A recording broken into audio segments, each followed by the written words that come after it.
ตายญาติโยมทาง Facebook เห็นสักน้อยหนึ่งแม่สรินทิพย์บุญเลิศอนุโมทนานางพญากับคนป่าฟังบ้านทุ่งเรดิโออยู่ตะบ่อโอแล้วก็โยมพรพิมลดีแท้อยู่สันเมืองแม่ริมแม่มะริวันเจริญเนตรอนุโมทนาแม่เดือนเพ็ญทิมบางเจ๊แจ่มใสแม่รวงสายฝนจันกุณะแก้ววรรณาด้วงชาลีสำนักปฏิบัติธรรมวัดเก่าเจริญธรรมกนกทิตามงคลกิจเจริญแม่จิรพันธ์โมป้อจุรารักษ์เซ็งล่ำแล้วก็มีพันพระครูสมุวิสุวัตวรกิจโจตุยแหลมร้ายท่านเข้ามาบ่ได้ตักเนาะขออภัยถ้าตักโมดนี่ก็เวลาก็จะบ่พอเพราะว่าที่ 89.5 นี่ก็มีเวลา1 ชั่วโมงเพื่อเป็นการบ่ให้เสียเวลาขอกราบไหว้สาท่านพระครูสุเมธธรรมเสวีได้พบปะศรัทธาญาติโยมเป็นเบื้องต้นก่อนขอกราบนิมนต์ครับขอนอบน้อมขอบคุณแก้ว3ประการเป็นที่จ้างที่เพิ่มที่ระลึกกราบพระวะครูบาอาจารย์ทุกรูปที่ชมทาง Facebook ไลฟ์นี่ก็ดีทาง Facebook ที่ได้อัดเทปไว้ก็ดีที่ฟังที่ชมทาง YouTube ที่ของ104และของโยมดุสิตปงเทวีได้ทำไว้เจริญพรคณะศรัทธาญาติโยมทุกคนที่ฟังวิทยุสถานีหลายๆสถานีที่ท่านอาจารย์ท่านพระครูอภิวัฒนวิกรมได้เกาะเกี่ยวสัญญาณกันไปสวัสดีท่านอาจารย์ท่านพระครูอภิวัฒนวิกรมเจ้าของรายการและผู้ดำเนินรายการร่วมกันรายการนี้ชื่อว่ารายการสาระธรรมยามแรงท่านอาจารย์ก็ตั้งชื่อรายการหนักไปหน่อยคำว่าสาระก็คือสิ่งที่เป็นแก้วเป็นกุลนี่นะสิ่งที่เป็นประโยชน์เอามาใช้นั้นบางทีอู้ไปแล้วก็จะแม่กันไปหน่อยก็บางทีมันมีเป็นน้ำไปพ่องแต่รักก็ปณีเนาะก็มีรักได้อู้รักไปอย่างอยู่แล้วก็บางทีจะแม่ไปใต้ไปเหนือพ่องวกไปไก่พ่องเป็นแบบสนทนากันบางทีจะอู้เป็นภาษาพระนักลำไปก็ตามที่โทรมาหาท่านอาจารย์นะก็อายุ60 70 80ถึง90ปลายก็มีถ้าวัยละอ่อนจริงๆก็ตามบ้านตามเมืองเนาะบางทีละอ่อนก็ยังยุ่งกับการกับงานหรือเลื่อนเลิงอยู่กับโลกอย่างเงี้ยยังบ่ค่อยสนใจธรรมะธรรมโมอย่างเด้อแต่ว่าผู้สูงวัยสวหรือคนที่มีอายุนะเขาผ่านโลกผ่านอย่างมานากแล้วเนี่ยก็มาเสาะหาธรรมะเสาะหากุญแก้ว3ประการเอามาเป็นที่จังที่เปิ่งที่ระลึกเป็นที่อุ่นใจเสาะแสวงหาตั้งนามธรรมตั้งบุญตั้งกุศลนั้นจะอู้เป็นภาษาพระเลิกนำไปก็ท่านเคยได้ยินท่านอาจารย์เย่หลายเตื้อวันนี้อู้อย่างพ่องโอ้ม่วนถ้าจำได้ก็อันนาอาจารย์เปิ้นเย่หลายเตื้อฟังเอาม่วนนี่ดีละม่วนในธรรมโนสถานเนาะปลื้มในธรรมม่วนในธรรมถ้าเป็นหลักวิปัสสนากรรมฐานก็ว่าเสียงกระทบหูแล้วก็ดับไปมีแต่ความปิติมีแต่ความปลื้มก็ตัวอี้ก็เหลือเฟือแล้วปลื้มในธรรมอันนั้นเราบ่ต้องจำละวัยนี่เป็นวัยที่บ่จำละโดยวัยเนาะอันนั้นเราปลื้มม่วนในบุญในกุศลม่วนในการที่เราได้ฟังธรรมที่ได้มาสนทนากันวันนี้จะสนทนากันไปทางใดเนาะของอาจารย์ได้ตั้งหัวข้อว่าจะอู้กันมันก็มีหัวข้อเห็นหน่อยนะสถานเนาะว่าจะอู้จากกันไปทางใดอธิบายกันไปอย่างไรก็ขอนิมนต์ท่านอาจารย์ครับครับขอบพระคุณอาจารย์ท่านพระครูสุเมธธรรมเสวีเป็นอย่างสูงที่ท่านได้เมตตาเสียสละเวลามาประจำทุกวันพุธเป็นผู้ร่วมสนทนาธรรมก็วันนี้เ เป็นโอกาสอันดีก็ว่าจะยกหัวข้อธรรมมาสนทนาธรรมกันในชั่วโมงแรกญาติโยมจะถามปัญหาก็เอาไว้ชั่วโมงที่สองการสนทนาก็จะใช้เวลาตั้งแต่นี้ไปจนถึงเวลา4 โมงย่อมไปสัก2 นาทีเนาะเพื่อที่ว่าให้สถานีวิทยุที่เปิ้นรับสัญญาณถึงบ่าย4 โมงเปิ้นได้ตัดสัญญาณแล้วก็เชื่อมเข้ารายการปกติของสถานีเปิ้นส่วนสถานีอื่นๆก็รับไปต่อเนื่องไปจนถึงเวลา17 นาฬิกาหรือว่า5 โมงแรงสำหรับหัวข้อธรรมวันนี้ก็จะนำเรื่องราวเกี่ยวกับ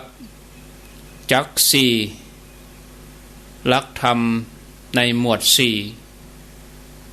ธรรมที่นำไปสู่ความเจริญอย่างใดจักรนี่คืออย่างใดเนาะก็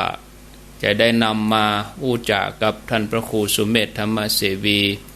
เบื้องต้นก็จะได้อู้กันเรื่องความหมายว่าจักรสี่เนี่ยจะเทียบแล้วเทียบกับอะไรอย่างเนาะมีทั้งหมดอยู่4 หัวข้อญาติโยมท่านทั้งหลายอันที่1ปฏิรูปเทศวาสะอันที่2สัพปุริสูสังเสวะอันที่3อัตตสัมมาปณิธิแล้วก็อันที่4ปุพเพกตะปุญญาตาก็เดี๋ยวจะได้มาอู้ความหมายแต่ละข้อในเวลานี้ตอนนี้ก็บ่าย3 กับ20 นาทีเนาะก็ประมาณสัก40 นาทีข้อละ10 นาทีก็คงจะพอดีเนาะข้อละ10 นาทีที่จะได้มาอู้กันครับเบื้องต้นก็ขอนิมนต์ครับจักรสี่เป็นจักรอย่างใดครับจักรสี่นี่ความหมายเป็นอย่างใด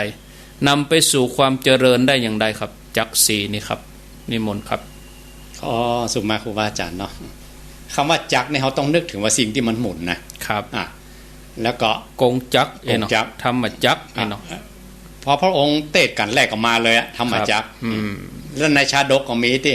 หั่นกงจักรเป็นดอกบัวนะอันนั้นก็เป็นจักรเหมือนกันอันนั้นจักรนี่อย่าไปอยู่กับตีนะต้องหมุนไปตั้งหน้าเอกนั่นเขาจะอู้เรื่องตั้งโลกหรือตั้งธรรมหรือวัยใดครับที่จะนำไปสู่ความเจริญเนี่ยครับโดยวัยก็มีหรอถ้าคนเฒ่าอย่างที่เจริญอย่างใดครับปัจจัยวันนับ 1อย่างละอ่อนกับปัจจัยนะประเห็นกอไก่ขอไข่กับปัจจัยนะครับหรือถ้าอู้ตั้งโลกมาเดียไม่คัดตั้งธรรมเหรอถ้าอู้ตั้งธรรมไม่คัดตั้งโลกเพราะนั่นเขาจะอู้ในแง่มุมใดครับอันนี้เอาตั้งโลกกันเนาะถ้าละอ่อนอยากจะเป็นอย่างต้องตั้งจุดมุ่งหมายว่าให้หมุนจักรไปทางใดครับก็ต้องเรียนหนังสือเอกเรียนกอไก่ขอไข่ไปเข้าโรงเรียนไปตามลำดับชั้นไปแล้วก็ตั้งจุดมุ่งหมายแล้วก็จักรสี่นี่บัจจัยนับ1 2 3 4บัจจัยนะครับถ้าในหมวดจักรตุการนิบาตนี่เพื่อเอา1ไว้ตั้งหลังว่าอยู่ในประเทศที่สมควร1เนี่ยครบสัตบุรุษ1ตั้งตนไว้ชอบ1สำคัญหมดแล้วก็มีบุญเก่า1เนี่ย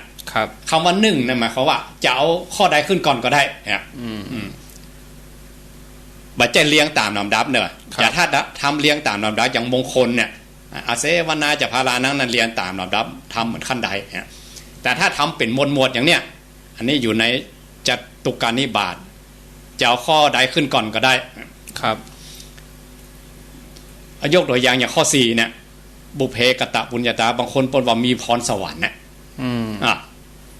ครับเพราะรายการทีวีอย่างพวกนั้นของปัญญานิรันดร์กุลกันอย่างพวกนั้นเตี้ยเราออน3 ขวบ 4 ขวบมันไปพูดได้อย่างใดเองสุมาถ้าเขาเท่าผมบ้องงอกแล้วนะยังหมอเราออนหมูนี่นะเชี่ยวชาญชำนาญแต่ละทางครับเราออนบางคนเชี่ยวชาญเรื่องพระเครื่องเนี่ยเขาก็เก่งนะเขาเอาหูมาแวบเดียวจำได้หมดหู้หมดรุ่นใดที่ไหนหลวงพ่อใดหู้จักหมดนั่นเพราะบุญเก่าครับให้บอกว่ามันฝึกฝนมาจากไหนละอ่อนมันทำให้ผ่านตาและไม่ลืมเลือนเนี่ยหนังจีนมันมาอ่านหรออันนี้เขาเอาข้อ4ขึ้นมาก่อนก็ได้ครับหรือเอาข้อ2ขึ้นก่อนก็ได้ ข้อสองที่ว่าครบสัตบุรุษน่ะครับศิษย์ต้องมีครูศิษย์ต้องมีครูอย่างใดอย่างเขาอาจารย์อ่านชาดกทุกวันเนาะครับโพธิสัตว์เจ้านี่ต้องไปเรียนกับอาจารย์ที่สาปาโมกนะเมืองตะกาศิลาเมืองตะกาศิลาอันยาก็ตักกาศิลานั่นน่ะลงที่นั่นน่ะมีกุฏิพระเอกก็มีท่านตัวโกงก็มีท่านนั่นน่ะครับตัวร้ายตัวดีก็มีท่านหมดที่สาปาโมกคำว่าปาโมกนี่แปลว่าครับแปลหัวแน่หรอกเป็นชื่อที่ล็อกไว้ตายตัวเนาะอย่างวัดฝ่ายหินเนี่ยตำแหน่งเนาะครูบาฝ่ายหินเป็นว่าสังฆปาโมกองค์ที่1ของเชียงใหม่อ่ะครูบาเจ้าอย่างคนนะครับครูบาเจ้าอย่างแน่ลืมชื่ออันแต่ครับครูบาเจ้าเป็นสังฆปาโมกหรอคำว่าปาโมกเนี่ยก็แปลว่าเป็นหัวหน้าใหญ่ของตู้เจ้าสังฆปาโมกครับอันนั้นสมัยโบราณเลยตั้งแต่กับแต่กันเริ่มตั้งไหนมาหมดแหละโพธิสัตว์เจ้าก็อย่าไปศึกษาที่อาจารย์ที่สาปาโมกครับอันนั้นเขาเอาข้อนี้ขึ้นก่อนก็ได้เมื่อเขาจะมีความเจริญหรือเอาข้อ1ขึ้นก่อนก็ได้ครับคนจีนนี่เปิ้นถือเหมือนกันนะจะไปตั้งร้านค้าตั้งบ้านตั้งจองเปิ้นถือว่าเป็นฮวงจุ้ยอ่ะพอตี้พอตั้งกันหรออย่างห้างใหญ่ๆเชียงใหม่นะแล้วเขายังไปตั้งแม่ห้องสอนบนดอยพุ่นมันก็พอตี้พอตั้งกันหรอพอคนเนี่ยอันนั้นก็มาตั้งที่หัวเมืองใหญ่ๆอย่างเมืองโคราชกันเมืองเชียงใหม่กรุงเทพกันเนี่ยนะตี้ก็สำคัญเหมือนกันภาษาเมืองเหนือเขาว่านาปากตั้งหรอนาปากตั้งถ้าเจ้าให้เจ้านาที่เขาดีเวลาขังน้ำเขานายน่ะน้ำมันต้องเขานาปากตั้งก่อนเต็มก่อนมันต้องเต็มก่อนถึงขังไปที่อื่นครับนาปากตั้งนี่ก็สำคัญอันอย่างข้อหันก่อนเพราะนั้น4ข้อเนี่ยจะเอาข้อใดขึ้นก่อนหรืออัตตะสัมมาปณิธิก่อนก็ได้ครับอัตตะสัมมาปณิธิบอกว่าเขาไฟดีตัวเขาอีกไปทางใดตัวเขาเนี่ยอย่างอื่นจะดีสปะสเปนแต่ถ้าเขาบอกไฟดีนะมันก็บอกไปนะมันแล้วแต่ตัวเขาเนี่ยเหมือนกันหรอครับนั้นถ้าตังโลกเนี่ยถ้าเขาสมมุติว่าถ้าทุกเจ้าพระเนรหรือเน้นเนาะถ้าไฟตั้งแต่อ่อนนะอยากจะเป็นเจ้าคุณนี่หมายเนี่ยเฮียนต้องเฮียนบาลีเก่าแล้วก็ต้องตัวเก่าต้องพอออกดอกต้องหูตัวเก่าด้วยนะครับบานหลวงพ่อองค์ใดเปิดได้เปลี่ยนสมเด็จพ่อไปอยู่วัดนั้นเอาไปอยู่วัดนั้นเลยปฏิรูปประเทศหลวงพ่อเจ้าคุณสูงๆที่เป็นอยู่เป็นผู้ปกครองอะไปอยู่ค่ายมูลอยู่กับเปิ้ลเลยทับใจหลวงพ่อนั่นแหละไปอยู่ค่ายดีๆอยู่ค่ายดีถ้าเฮียนดีๆครับต้องได้เป็นมันเป็นไปอย่างอื่นน่ะแต่ต้องหูตัวเก่าเหมือนกันนะอัตตะสัมมาปณิธิเนี่ยว่าเขาเฮียนเก่งเมื่อใดเขามีความสามารถเมื่อใดและสมัยนี้บอกว่าคนยากคนจนคนมีคนเนี่ยอย่างไปได้หมดแต่เนี่ยไปอยู่สำนักใหญ่ๆกับหลวงพ่อละที่เปิ้นห้ามยันกันก็ต้องขยันต้องมันต้องหูตัวเก่าเหมือนกันเขาจะเฮียนจบบาลีก่อนอีกอะเฮียนกับหลวงพ่อมันหรืออยากเป็นนักปฏิบัติก็ต้องไปอยู่กับครูบาอาจารย์ที่เป็นนักปฏิบัติอ่ะครับจะเป็นนอกครูต้องเข้าผมกันตอนใหม่ๆเนี่ยเดี๋ยวขอยุดเทปไว้ที่นี่ได้ก่อนอย่างอาจารย์มีการละ การมีวัดพูดแล้วอย่างกุญแจมีไหนวะกุญแจไขห้องที่พระบวชใหม่เพื่อจะมานอนเปิดกล้องไว้บัดได้ล็อกเดี๋ยวจะพิมพ์ไปให้ครับมีที่ห้องพักแล้วเนาะครับอันนี้มนต่อเนี่ยมันสะดุดกันเนี่ยกันพอดีมีแขกจะมาพักที่วัดครับธรรมะจักสี่นี่ข้อใดข้อ1ขึ้นก่อนก็ได้เนอะเอาถ้าตามอย่างที่ว่าตะกี้มันกระหงจุ้ยอยู่ที่ประเทศนั้นสมควรเขาต้องอยู่ที่อยู่ต่างอยู่ที่เหมาะสมบางเรื่องนะถ้ามันมาอยู่ที่เหมาะสมมาอยู่ที่สมควรนะมันแบบเจริญนะครับสมมติอย่างท่านด็อกเตอร์ที่เห็นนักๆไปอยู่800บ่อยมันได้รับการต่อยอดยังอยู่ทั้งอาจารย์นะเอาวิทยุเท่าเครื่องไม้เครื่องมือเน็ตก็มีไฟฟ้าก็มีตันทิ้งแหละหมุดตึกอันนี้คือเนี่ยเรื่องอัตตะสัมมาปณิธิเรื่องปฏิรูปฏิสวาโสมีส่วนเนาะมีส่วนจริงๆครับเหตุใดพระองค์ถึงไปเตะที่กรุงราชคฤห์ก่อนครับเพราะคณาจารย์ใหญ่เขาอยู่หั่นกันหมดมีหั่นดู มอนมีหั่น ถ้าไปเต้นเมืองอื่นเอาหมูนี่แย่งแหละ หมื่นครับ ถ้าอันหัวหน้าคณาจารย์หมูนายใหญ่หมูนี่ให้แย่งละลูกน้องไอ้ตัวแหละเพราะนั้นผู้ใดเจ้าเลยเป็นเด็ดหัวหมูนี่ก่อนปั๊มเก้าเลยปั๊มเก้าหมูนี่ก่อนเขาหมูนี่ยอมครับเมืองอื่นก็ยอมหมดนะครับและเหตุใดพระองค์ถึงไปเตะที่เมืองหรือไปจำภาษาที่พระเจ้าประเสนที่โกศลเมินเบิ้ลน่ะครับไปตั้งแต่ภาษา2นะแต่ประจำภาษาไปได้พระองค์ไปจำภาษาเริ่มตั้งแต่ภาษา15ไปครับแล้วก็ติดต่อกันเกือบครึ่งชีวิตเนาะของพระพุทธองค์เพราะพระเจ้าประเสนที่โกศลเปิ้ลเป็นกษัตริย์ที่โหดนะตอนแรกๆนะถ้าขยายอาณาเขตภัยกลัวหมดถ้ามีทหารเอกของเปิ้ลเป็นเสนาบดีพันธุระเสนาบดีโฮบที่ไหนชนะที่ห้าเนี่ยกันแต่มูลน่าก็กลัวแหละมันหัวหน้าไปคนอื่นก็ไปหมดเพราะนั้นพระองค์ถึงไปที่กรุงราชคฤห์ของพระเจ้าพิมพิสารก่อนที่เป็นกษัตริย์ที่อำนาจหนักเขาไปที่พระเจ้าประเสนที่โกศลอันนี้ก็สำคัญเหมือนกันนะครับแต่ถ้าเขาบ่หวังความเจริญอย่างนั้นบ่หวังตั้งโลกแบบนั้นเจริญตั้งธรรมครับเจริญตั้งธรรมก็ไปประพฤติปฏิบัติตามครูบาอาจารย์ที่เปิ้นปฏิบัติไปแนวใดกันอันนี้คือภาพรวมกรรมว่าจักซีคืออันใดอันหนึ่งที่เป็นวงล้อที่หมุนเวียนกันไปจะยกข้อใดข้อหนึ่งขึ้นมาก็ได้ถ้าเราอ่อนนะถ้าเราอ่อนถ้าอย่าเฮียนตั้งโลกเนี่ยครับต้องอัตตะละต้องอัตตะสัมมาปณิที่ละเขาจะตั้งเข็มมุ่งหมายไปนะต้องดีตัวเก่านะครับถ้าบัดดีตัวเก่ามันไป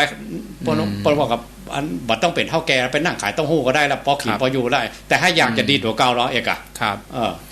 อันนี้ในเวลาที่เหลืออยู่นี่เราลองเรียงพอเนาะเรียงตามแบบเป็นหน่อยตามแบบตะกี้เอาได้ขึ้นก่อนก็ได้รวมหมู่โหเนาะเดี๋ยวนี้เราแยกออกมาบะเขืออยู่ตี้เนาะพระแคบอยู่ตี้เนาะตะกี้นี่เรารวมเนาะลองเอาว่าปฏิโลประเทศวาอันนี้มีในมงคล38เหมือนกันนะครับเนาะปฏิรูปประเทศคำว่าปฏิรูปประเทศนี่หมายถึงที่อยู่ที่อาศัย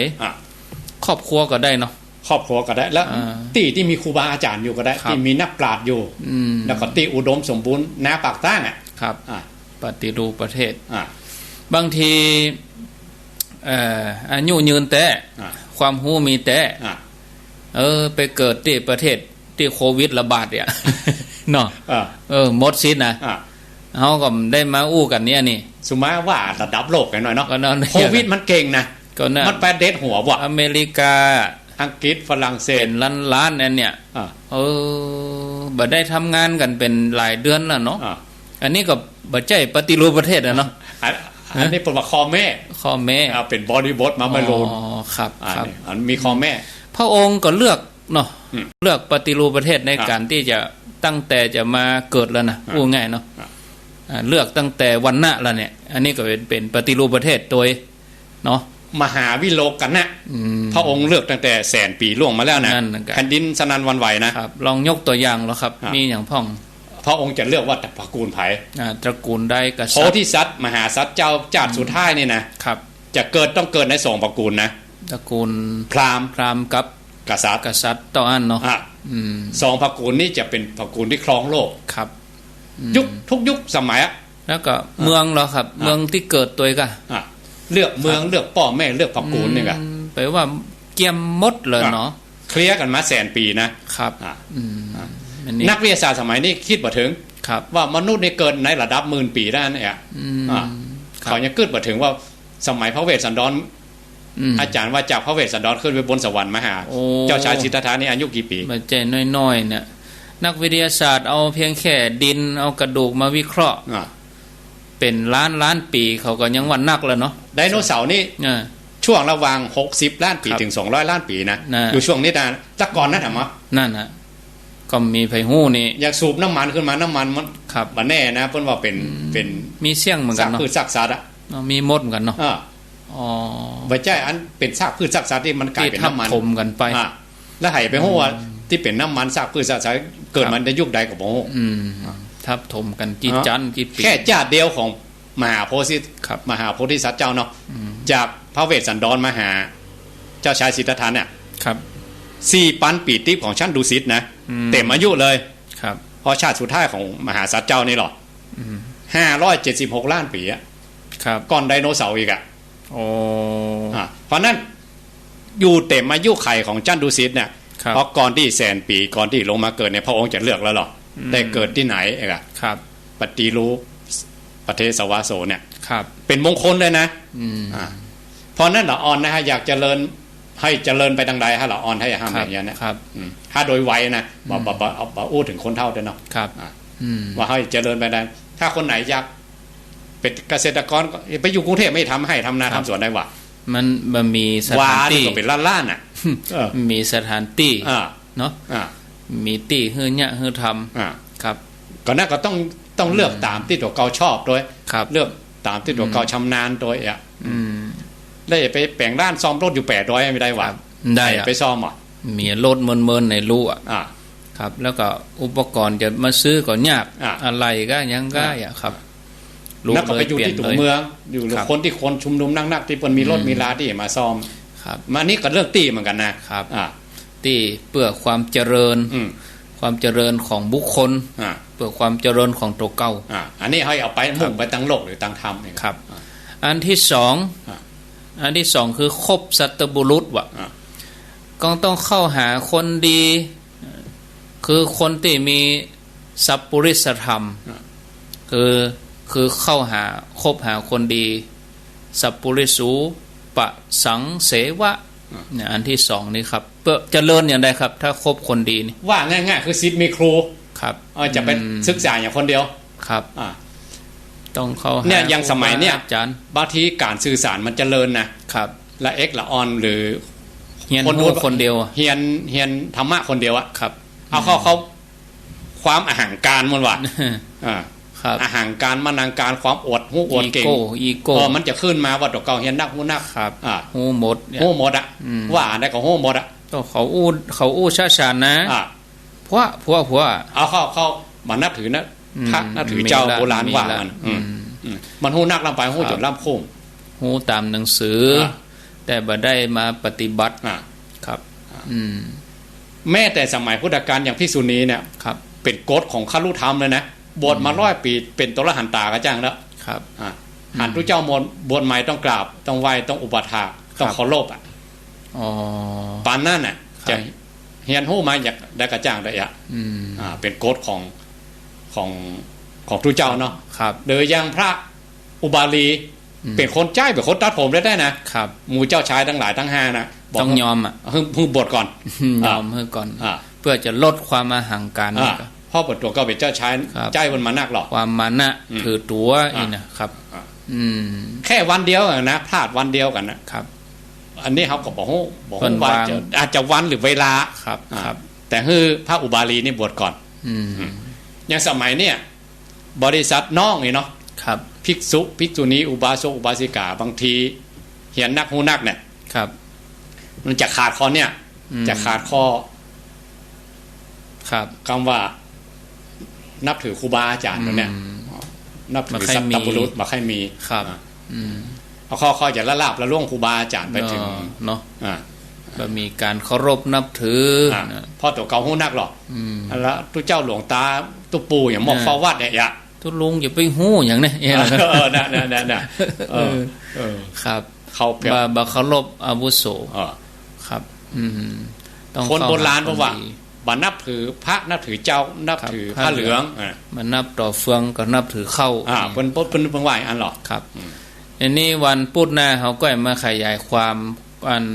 ธรรมของสัตบุรุษเนาะแต่ละข้อนี่จะมีนิทานประกอบเนี่ยครับหูเหตุหูพ้นเนี่ยหูตนหูการเนี่ยหูชุมชนหูบุคคลเนี่ยนะมันพุธหน้าเนาะแต่อันนี้เขาข้ามไปในหัวข้อที่3อัตตะสัมมาปณิธิก็คือการตั้งตนจอบก็คือตั้งร่างกายตั้งใจเนาะตั้งไว้ที่ไหนครับตั้งอยู่ในตัดใดตั้งอย่างใดครับคือตั้งนอกมันจะดีอย่างในปานใดก็จะถ้าเขาบอกไฟดีข้อเดียวนะอันนี้ถือว่าไฟดีกันแล้วกันเนาะครับบางคนป้องไม่ดีอ่ะครับลูกรู้อ่ะรู้หรือบางคนครูบาอาจารย์ดีมีด็อกเตอร์ยาวเป็นวาวาสอนเก่งปฏิบัติ ดีปฏิบัติชอบก็เก่งตัวเก่าไปสมัครเป็นลูกศิษย์แล้วตัวเก่าบ่เอาอย่างครูบาอาจารย์ เอาไหนเลยเนาะอันนี้ถือว่าเอาตัวของเขาเลยนะครับถือว่าตัวของเขาว่าได้ตั้งตนจอบบ่ทำตามครูบ่ทำตามแบบถ้าตั้งตนจอบก็ถ้าเอาลักธรรมก็กายสุจริตนะเนาะวจีสุจริตมโนสุจริตถ้าว่าบ่ตั้งตนก็ตรงกันข้ามอ่ะเนาะครับนักเรียนอยู่ในห้องปี3-40นะครับครูคนเดียวกันนะไปคนละหลวงละหลายนะเหมือนกันแล้วคอยตั้งตนเป็นดังใดต่างคนต่างชอบเหมือนกันนะแยกไปชอบจังใดก็แยกตามสาขาวิชาละที่ตัวเก่าชอบด้วยตัวเก่าชำนาญด้วยปิ้งดังใดตัวเองแม้แต่ตั้งธรรมเนี่ยเหมือนกันหรอครับอย่างอาจารย์จบมจรมาเนาะครับก็ตู้เจ้าแต่ละตนก็ไปคนอย่างคนละคนลาย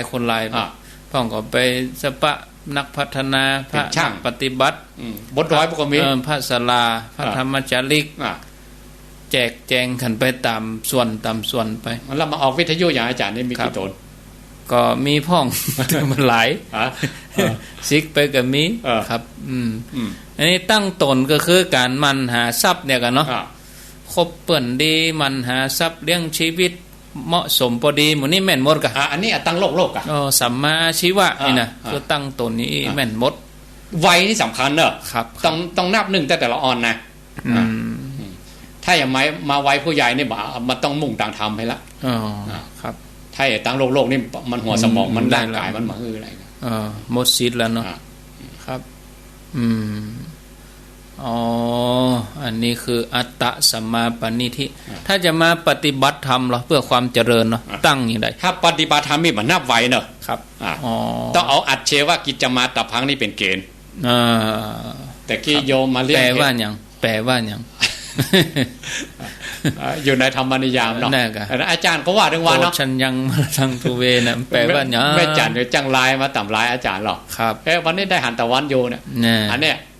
คือกรรมแม่มาจากตัวเนี้ยอัจเชวะเนี่ยนะเอาควันแบบควันประมาทแต่กี้โยมมาเลี้ยงเพลเหล่าฟังว่าลูกปนเฮียนที่ธรรมศาสตร์เนาะครับเพื่อนเนี่ยเพื่อนของลูกสาวเนาะเฮียนเก่งที่สุดว่าน่ะได้ทุนสปะทุนไปเฮียนถึงต่างประเทศพุ่นน่ะจู่ๆเป็นโรคมะเร็งเลือดเนี่ยตายไปละแล้วก็อันเจอโยมคนนี้เต็มเป็นแม่ของเพื่อนเขาเนาะอันแล้วก็เขาบอกว่าไปเผาศพลูกบ่าวหน่อยครับไปได้ไปห้องครับมาวัดตะกี้ตั้นหัวเนอความหวังทั้งหมดทั้งมวลนะอยู่ที่ลูกบ่าวเฮียนเก่งด้วยทุนสปะทุนสอบได้หมดอ่ะครับแล้วพ่อแม่อย่าบิดคนหัวใจขนาดไหนไฟดีก็มีอยู่ประเทศอันสมควรตัวอ่ะครับเหมาะกูอย่างครับแต่อัดเชว่ากิจมาตะพังเนี่ยบริบทนี่มันไม่ยอมอ่ะครับอันนี้ก็สำคัญเหมือนกันนะอย่างโควิดนะครับมันมาอันนี้หันในคลิปอย่างต่างๆบางคนบอกทฤษฎีต่างๆเนี่ยบางทีต้องเปลี่ยนหมดอ่ะครับมันแบบไปตามอย่างที่เขาว่ามันจู่ๆมันเป็นสึนามิมาเลยว่านะพ่อมเดียวอ่ะครับมันนั่นจักรีนี่มันบางกับถ้ามันหมุนไปขล่มเอาไม้มาสอดมันเนี่ยมันปิ้นจะลิ้นไปทางใดโอ้เหมือนกันมันมีเหมือนกันนะเนี่ยโควิดมันมาปิ้นจะลิ้นจักเนี่ยขณะที่มันกำลังหมุนไปเนี่ยปีใหม่เมืองบ่ได้หดน้ำเนาะปีใหม่เมืองบ่ได้เล่นน้ำแล้วก็วิสาขะก็เป็นมหอยน้อยจ้าเป็นมหอยน้อยจ้าอ่ะดอยสุเทพก็บ่ได้เตียวก่อนกิจกรรมอ่ะครับเอาก็นึกว่าหีดหอยนี่มีอย่างจะมาลบล้างได้แล้วล่ะก็มาหีดจะได้หีดเนี่ยอาจารย์ตัวตายบ่เสียได้ต้องหีดถ้าโควิดมาหรอโควิดมาลุหมดเลยลุหมดอ่ะครับมีวันดีวันเสียอย่างสักอย่างแล้วให้ว่าเอาจักรีนะไปเปลี่ยนเกณฑ์ก็มาได้พระองค์ก็บอกไว้เหมือนกันเราอัดเชว่ากิจมาตะพังจะไปพม่านะ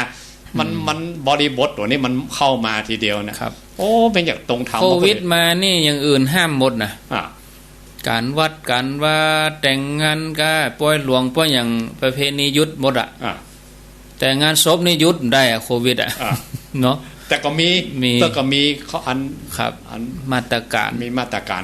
ของอสมป่ะเนาะก็ต้องตายอยู่ดีอ่ะโควิดยุดได้อ่ะความตายนี่โควิดยุดบ่ได้นะเนาะ เนี่ยมันคิดถึงตะกี้เนาะว่าเราอ่อนอายุสาวอ่ะ กำลังแล้วก็ความหวังตัวจักสีนี่มีกูข้อนะความหวังพ่อแม่คาดหวังสูงขนาดนี้ไฟดีด้วยครับได้ทุนอย่างทุกอย่างอ่ะจากเฮียนทั้งใดหมดอ่ะทุนรัฐบาลทั้งนั้นอ่ะสุดท้ายก็มาลงตันนี่ลงตาที่อัดเชว่ากิจมาตาพังเนี่ยปัญญามัจจุราชพรากเอาไปเสียแล้วเพราะนั้นทุกวัยเนอะพายอย่ามานึกว่าจักซีหมุนไปมีแต่ความเจริญถ่ายเดียวนะต้องมีธรรมะอัดเชว่ากิจมาตาพังนี่เป็นตัวเบรกพ้องนะครับว่ามันไม่ใช่จักมันไม่ใช่หมุนไปขล่มอย่างอันมันมีตัวขวางหรือมีตัวคัดได้เหมือนกันวันคืนล่วงไปเราจะไปมัวเมาประมาทอยู่อย่างเนาะครับบางคนบอกเท่ากันเนอะลูกหลานเขาใหญ่กันเนอะวัดพูกกันเนอะปีหน้ากันเนอะบุญกุศลเขาก้อยสร้างสมเดี๋ยวนี้เขาแข็งแรงอยู่หรอเขาทำงานได้อยู่หรอร่างกายเขาสมบูรณ์แข็งแรงอยู่หรอเขาบัดเท่าเด้อบุญเอาไว้มาลุนก่อนก็ได้เป็นอย่างละเขาเอาเต็มที่เดี๋ยวนี้หาก่อนล้อลูกใหญ่ก่อนล้อหลานใหญ่ก่อนครับละครนี่ไม่พญามัจจุราชมันจะร้องมันพ่งข้ามมากำเดียวไปขอดื่มได้นะขอเตอะยังได้นะเนี่ยอันนี้เป็นเราว่าก่อนที่ให้มาเกิดนี่แม่เท่าไปกรอกน้ำยาลืมบนมาเนาะอยู่ปากประตูภพภูมิมันครับเพื่อลืมหมดเพื่อลืมหมดแล้วก็พญามัจจุราชไปเอาวันหนังสือครับเอาไปอันนี้หนังสือมรณบัตรเนอะแต่ข้าบอกนะวันที่เท่าไหร่ผมบอกนะเวลาไหนผมบอกวันดีคืนดีใครอย่าไปเซ็นออกมาว่างไว้ว่างวันที่สถานที่ด้วยอายุต่อใดวันที่อย่างเวลาอย่างหู้เนาะบางคนเกิดมาในต้องแวบไปเลยเนี่ยยังบัดตันอย่างแต่มองมาจ้าเกินนะเปิดเซ็นปิกไปแล้วก็อันนั้นเนาะออกข่าวแต่ว่าก็อายุต่อได้ต้อง5 เดือนอ่ะโลดมาจนตายตึงแม่ตึงลูกอ่ะมันก็ไล่ยับได้อยู่หรอก็5 เดือนเนี่ยแต่น่ะไปได้อย่างสักหาวคนโบราณว่าถ้าตายตึงแม่ตึงลูกนี่เป็นว่าตายกลมถ้าเกิดมาคนใดคนหนึ่งตายเป็นว่าตายพาย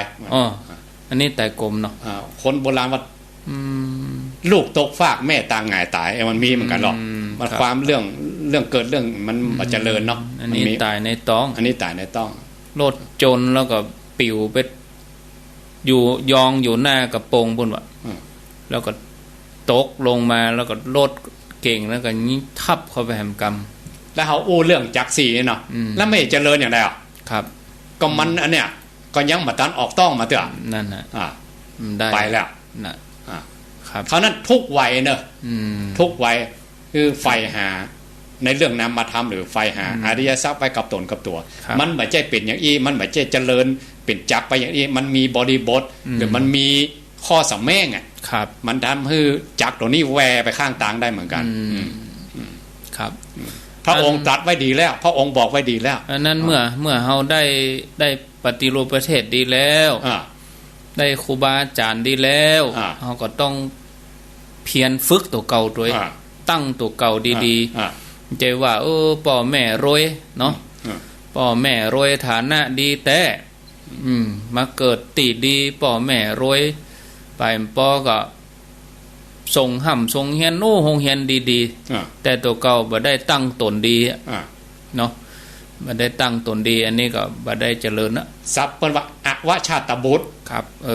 แปลว่าต่ำกว่าพ่อกับแม่ครับอนุชาตบุตรเสมอพ่อเสมอแม่ครับอภิชาตบุตร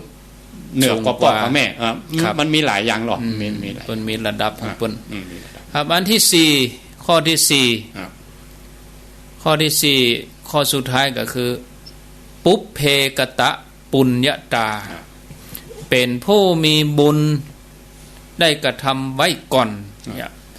เป็นผู้มีบุญได้ทำไว้ก่อนอย่างใดครับแล้วบางเรื่องพวกนี้เป็นกรรมวิบากเนาะต้องสัพพัญยุตยานของพระพุทธเจ้าจะหู้จะหานนี่กันเพราะนั้นเขายอมรับสภาพอย่าข้อที่4นะเขาเกิดมาอย่างไรแต่ถ้าอู้ช่วงสั้นๆเนี่ยเนาะถ้าเขายังมีบุญเก่าอย่างไรเมื่อน้อยคือฝ่ายศึกษาพอเท่ามาเขาว่าเขาเฮียนมาแต่น้อยละอย่างครับอันนี้เป็นบุญมาเก่าครับยืนเขาทำบุญมานี่นะครับแล้ววันผู้ให้อ้างแล้วหรอแต่ว่าไปทำมาแล้วทำดีมาแล้วยังเขาไปเมืองน่าน ครับ ถ้าอาจารย์นำทีมไปรถกี่คันอะ รถตู้อยู่40รถส่วนตัว6ครับเป็น46กันรวมคนก็ประมาณ400ปลายครับแล้วเฮามาอ้างบัดเดียวเนี่ยแล้วบุญเก่าครับบุญเก่าไม่ได้เฮาทำวัดแต่ว่าวันซืนวันว่ามาซื้อนั่นเนาะครับแล้วก็ไปเอาผ้าห่มพระธาตุกันเนาะครับอันนี้เขาก็ว่าเป็นบุญเก่าก็ได้หรอก็ได้เป็นอนุสติอ่ะครับแล้วบอกก็ตั้งใจแต่เนาะถ้าอาจารย์ว่าอันนี้นิมนต์นำสวดมนต์เลยเนาะสวดก็ซ้ำไปตัดนะโมตอนนั้นตอนแรงก็ฮะตอนแรงเขาทำวัดเสร็จแล้วเขาก็ตั้งนะโมกันพอดีก็ต้องขอบคุณเนาะขอบคุณครูบาอาจารย์ที่เปิ้นฟัง104นี่แบบจะมีก้าญาติโยมเนาะมีพระเจ้าพระสงฆ์ที่เปิ้นฟังโตยพอดีวันนั้นตั้งนะโมนี่มีกี่อย่างครับอาจารย์ได้บ่ครูผมก็ตายอาจารย์เหมือนกันนะโมมีผมก็จะได้อย่างเดียวเท่ากันอะไรกันนะโมเทศก็ชำนาญเทศห้อมเดียวก็ห้อมหนูก็หนูไตอ่ะห้อมในก็ในเตียวอะกันอันนี้ผมเอาบริบทว่าเนาะ3จันนี่เขาคนเดียวนะแต่ครูบาอาจารย์บรรท่วงมาทันทีมี3จันมี5จันอีกอ่ะมีจันเดียวก็มี9จันก็มี3จันก็มีครับแล้วอาจารย์5จันน่ะเนาะเตะเนาะนั่นก็มีห้อมเดียวแต่ผมเมื่อมาถามอย่างอื่นนี่มึนตึ๊บแล้วห้อมได้ใจเนาะพอผมขึ้นนะโมจันเดียวเนาะผมว่าศรัทธาเปิ้นเขาเกิดเอาคนเดียวอ่ะแต่ครูบาอาจารย์เพิ่นฟังอ่ะเขาเกิดว่าได้เนอะปฐมเนอะเขาเกิดว่าเฉพาะที่หั่นแต่ว่ามันออกวิทยุอ่ะเขานึกว่าออกกันลำโพงก็นึกว่านะเขานึกว่านะเนี่ยบ่ได้นะบางทีนะความว่าก็นึกว่านั่นน่ะนึกว่าคาดว่าเขานึกว่าแต่ครูบาอาจารย์เพิ่นฟังเพิ่นว่าตั้งนะโมอีปฐมเนอะขอบคุณหลวงพ่อท่านพระครูสาธรธรรมสิทธิ์ท่านพระครูสาธรธรรมสิทธิ์นี่เปิ้นว่าโหมันใจนะเนี่ยอันนี้มันใจเนอะฝนฟังช่องแมลงนั้นเอ้าวันนี้ลองว่ามาแล้วครับอย่างใดแต่นะโม1จัดนี่เป็นนะโมของมาติกาครับนะโมพาหุงนะเวลาสวดพาหุงกับสวดมาติกาหรืองานครับ7กำปีอย่างเงี้ยของต้องคือนะโมจันเดียวว่ารวดไปเลยเองอ่ะครับถ้าเราทำวัดจะมีเพราะหันธรรมยังจะนะโม3ขยักนะเดี๋ยวเขาฮื้อศีลนะจะไปรวดเนี่ยจะไปว่ารวดนะต้องเป็นวรรค3วรรคครับต้องขึ้นนะโมจนจบทัดสะขึ้นตัดลงตัดก็มาได้นะครูบาอาจารย์ปกติเหมือนกันมาได้นะตัดหัวตัดท้ายก็มาได้ต้องขึ้นตัดลงทัดสะเนี่ยต้องเป็นวรรค3วรรคถ้าทำสังฆกรรมสวดกฐินสวดปฏิโมกข์อย่างเนี้ยลงบทนี่นะหรือเตศอ่ะต้อง5จั่นครับแต่สวดมนต์บอกว่ามนต์อย่างสักอย่างอ่ะต้อง9จั่นนั่น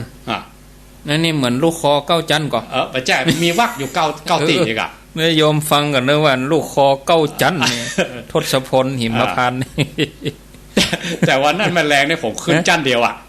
อันนี้มันต้องมาดิกานะนี่มาได้นะใช่โลนี่แต่อันนี้เป็นธรรมเนียมใต้เนี่ยเป็นธรรมเนียมไทยถ้าเมืองเขานะโมตัสสะภะคะวะโตรู้รูปเลยละรู้ว่าบะมีจั่นมีอย่างแล้วผมไปอินเดียนะฟังตู้เจ้าอินเดียเพิ่นก็จั่นเดียวเหมือนกันเฮ้ยเวลาเพิ่นสวดมนต์นะลงโตเหมือนกันนะเพราะนั้นเขาว่าอรหัตโตเนี่ยตั้งแต่เมืองเหนือเขายันไปถึง12ปันนาพุ่นน่ะเป็นถ้าเป็นไตเนี่ยนะ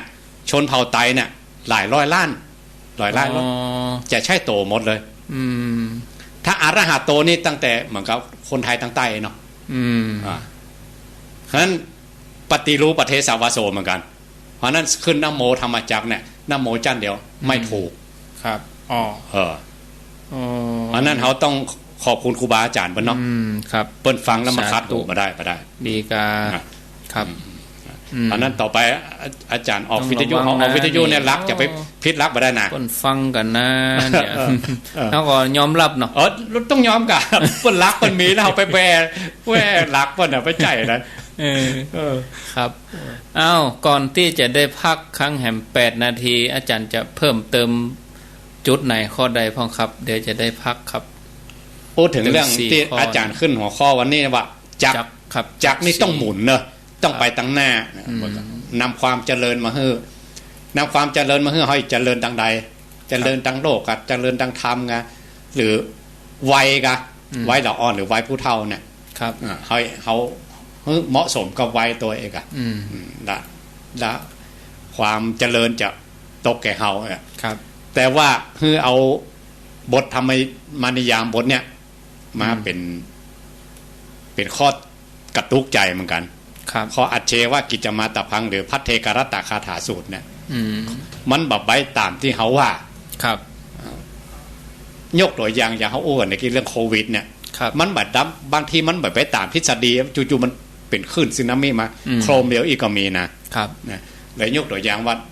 ละอ่อนตะกี้เปิ้นไฟดีทุกคอ4คอจู่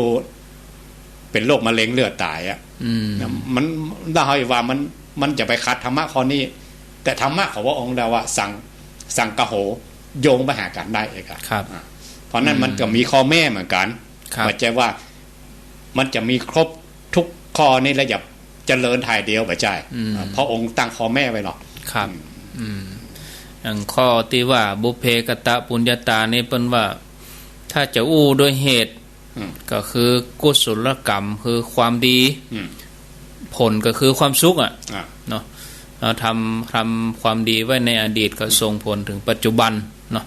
แต่ถ้าเอาอู้ถึงข้ามภพข้ามชาตินั้นในศาสนาเขาไม่ต้องข้ามภพข้ามชาติหรอกครับดูรายการเนี่ยที่เราอ่อนอายุ3 ขวบ 4 ขวบเนี่ยบางคนเก่งดนตรีมันเก่งไปได้อย่างใดอ่ะก็มันจะได้มาห้ามมาเฮียนที่ไหนฟังเพลงปุ๊บมันเล่นดนตรีได้เลยแบบต้องมีตัวโน้ตอย่างอ่ะล่าอาจารย์ฟังล่าอาจารย์หู้เรื่องวันละ3 เรื่องขนาดตัวโน้ตเขายังหู้เรื่องงองอดงอแงดอย่างกับหูขนาดเขายังหมอจักสัญญลักษณ์เขายังหมอจักแต่ยังมาเป็นดนตรีอีกอ่ะแล้วเราอ่อนมาทำไมมาเล่นได้อ่ะไปเฮียนที่ไหนมานี่มันไปเฮียนที่ไหนมาเนี่ยถ้าโอ้ตามโลกนะบุญเก่าต้องของเก่าอ่ะบุญเก่าแน่นอนอ่ะแล้วเราอ่อนแล้วมูนี่จะมีลืมวะฮะถ้าใหญ่มาเขาจะลืมวะเอาอย่างโพธิสัตว์เจ้าเรื่องมโหสถเนาะเกิดมากำยามาเลยอ่ะยาคนเลยอ่ะครับแล้วอมาตย์4 คนมาคอยเหมือนกันหรอเพื่ออย่าเอาเข้าวังอ่ะพระเจ้าอยู่หัวเรียกเขาวังหมูเอามาแล้วมันไม่ยอมมันลองภูมิอ่ะมโหสถแน่มกใดเอกะปัดท่อลอง108 ปันเก่ามาหรอปัญญาเปิ้นเนาะปัญญาเปิ้นอ่ะปัญญาเหมือนมโหสถลงแก้ได้หมดอ่ะท้ายสุดมาถึงจ่วยปัญญาเจ้าเมือง107หัวเมืองได้หมดมันมีสงครามกันเหมือนกันหรอยับกษัตริย์107หัวเมืองไปขังไว้มโหสถจ่วยได้เนอะนะครับเนี่ยคนมีปัญญาเนาะครับและปัญญาของมโหสถมันเกิดมาจากอย่างโอสุมามันใช่เนาะเปิ้นมาเกิดมาจากอย่างนี้เนาะก็เขาสร้างสมบุญเก่ามาสาวกเจ้าทั้งหลายให้เป็นสาวกผู้ใหญ่ของพระพุทธเจ้าพระเจ้าวันนับวันวาวันนี้มันพกหลอดสร้างสมกันตั้งแสนมหากราฟก่อนนะจะสักเล็กสักน้อยเนาะเนี่ยคนว่าจะดีก็ดีแต่อ้อมปอกมันบางทีอันนี้แน่นอนเขาบอกหูเหตุหูหลังข้อนี้นะเรื่องกุศลเรื่องอกุศลบางทีเนื่องมาจากในอดีตเหมือนกันบางคนเหตุใดเปิ้ลถึงมั่งมี4 สุขตั้งแต่เราอ่อนเนี่ยไฟดีเฮียนเก่งเนี่ยอันใดก็หูหมดเนาะมีในหั่นหมดรวมหั่นหมดรูปสวยรวยทรัพย์นักวิชามารยาทชาติตระกูลคุณมันอย่างมาข้อเนี่ยคนเดียวนั่นน่ะอย่างมันรวมหั่นหมดนี่ก็อันนี้พอบุญวาสนาเก่าเนาะวาสนาเก่าแล้วบางคนเกิดมาติดโรคอ่ะถ้าอย่าหันเรื่องตุ๊กตาเนี่ยผมว่านะมาหาตุ๊กตาไปพอข้างทางรถไฟอินเดียแล้วขนาดนักเลยกะเกิดมาบ้านก็มีที่อยู่ต้องอาศัยเต้นพอหรอที่แว่นก็มีครับแล้วเขาเห็นว่าโลกนี้ลำเอียงอ่ะครับพระอานนท์อาจารย์ว่าเปิ้ลสำเร็จทำอายุเท่าใดอายุเท่าใดครับ80โอ้ตอนที่พระองค์นิพพานเนาะก่อนจะสังคายนาพระองค์นี่เป็นชาชาติหรอครับก่อนสังคายนาคือพศ1นั่นแหละแสดงว่าพระอานนท์ได้เป็นพระอรหันตาอายุ80มั้งหรอครับแล้วบัณฑิตสามเณรอายุ7 ขวบหรอน้อยกว่านั้นก็มี5 ขวบก็มี5 ขวบกับพระปัญจศีลสมาทานปัญจศีลนะครับแล้วให้ว่าโลกนี้ลำเอียงครับหรือศรัทธาตามเตียนเนี่ยเนาะในสงฆ์ของการตามเตียนเนี่ยพระเอกทีปิยะเถระเนี่ยอายุ4 ขวบเกิงก็เห็นว่าลำเอียงนั่นอายุ4 ขวบเกิงอายุ5 ขวบอายุ7 ขวบได้เป็นตัวละหันตา แล้วพระอานนท์นั้นอายุ80อ่ะบัดใจนี่บุญเก่าทางนั้นน่ะครับแต่ว่าเหตุหมู่นี้ข้อ4น่ะคนธรรมดาบ่ฮู้เด้อต้ององค์สมเด็จพระสัมมาสัมพุทธเจ้าเท่านั้นจะถึงจะฮู้รอบเนี่ยว่าโดยบุญอะไรอย่างนี้โดยบุญอย่างแต่ว่าเป็นลักไว้ก่อนครับเป็นลักไว้ก่อนว่าบางคนเปิ้นโผล่พรวดขึ้นมาเพราะอันหยังเนี่ยมันมีเหตุมีผลนะครับก็มีเหมือนกันหรอกที่เปิ้นมั่งมีสีสุขตั้งโลกโดยตั้งธรรมโดยจู่ๆก็พรวดพลาดขึ้นมามีเพราะอย่างพ่อบุญเก่าเปิ้นสั่งสมมาครับหมดเวลาช่วงนี้เห็นแล้วญาติโยมเนาะก็เดี๋ยวขออนุญาตได้พักรายการประมาณสัก 3-4 นาทีลาญาติโยมที่รับฟัง 89.50 บ้านทุ่งเรดิโอไว้ก่อนส่วนญาติโยมที่ฟัง104ก็ดีฟังเมืองฝางญาติโยมฟังตังเมืองน่านแล้วก็ 98.75 ที่วัดห้วยตองซักนี่ก็อยู่ที่เก่าก่อนเนอะญาติโยมตัง Facebook ตัง YouTube ก็อยู่ที่เก่าเหมือนเดิมลาญาติโยมที่ 89.50 บ้านทุ่งเรดิโอเฮียก่อนวันพุธมาปะกันแถมใหม่เนอะขอบคุณที่ 89.50 บ้านทุ่งเรดิโออนุโมทนา